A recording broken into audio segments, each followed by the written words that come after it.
Dito nga kami sa Enchanted River. Galing kami ng Davao de Oro. Naligo din kami doon.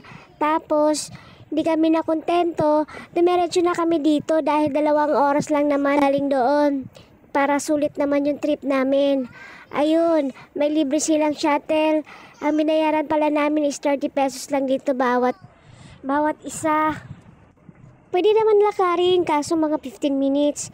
At saka pag nag-shuttle ka naman, maraming pila. Dahil nga weekend, ang daming tao.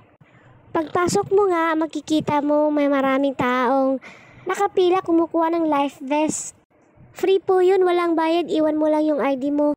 Wala nga akong ideya kung anong itsura dito. Dahil wala naman kami balak pumunta dito, yung kapatid ko lang ang pangalawa na yung punta niya dito. Nung pagkakita ko nga ng tubig, napawawa ko. Sobrang ganda talaga. Akala mo, nasa paraiso ka. Yung panaginip lang. Yung part na yan, bawal pala dyan maligo. Kasi sobrang lalim dyan at wala pang nakakasukat kung hanggang saan yung lalim yan. Kasi parang kuweba yan sa ilalim ng tubig. Marami na rin kasi dyan namatay, kaya pinagbabawal na, may nanghihila daw. Yung iba naman, trinay nilang sukatin pero hindi na nakabalik. Sabi naman ng kapatid ko, nakaligo na daw siya dyan mismo kasi hindi pa pinagbabawal dati. Ngayon, hanggang picture taking na lang. Naglakad-lakad pa kami doon banda. Doon pwede maligo. Halos hindi na kami makadaan sa sobrang dami ng tao. Siksikan. Hindi pa nga kami nananghalian. 2:00 na nung dumating kami dito. Kaya naghahanap muna kami ng makakainan. Sabi naman ng kapatid ko, meron daw island doon ng mga restaurant. Kaya pupunta muna kami doon. Nag-rent kami ng bangka. 2 bangka.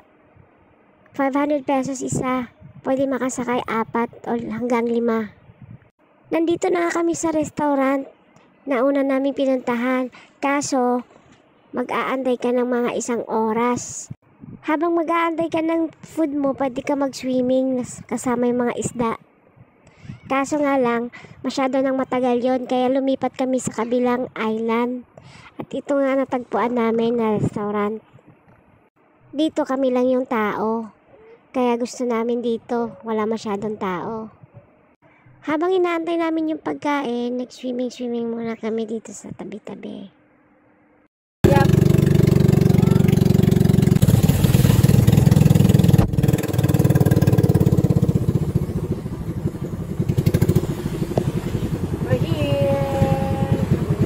Pagkatapos namin kumain, bumalik na rin kami doon sa Enchanted River.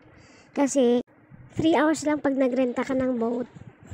Tapos 5 o'clock magsasarado na sila. Magsiswimming lang kami ng konti at uuwi na rin kami papuntang Cagayan de Oro.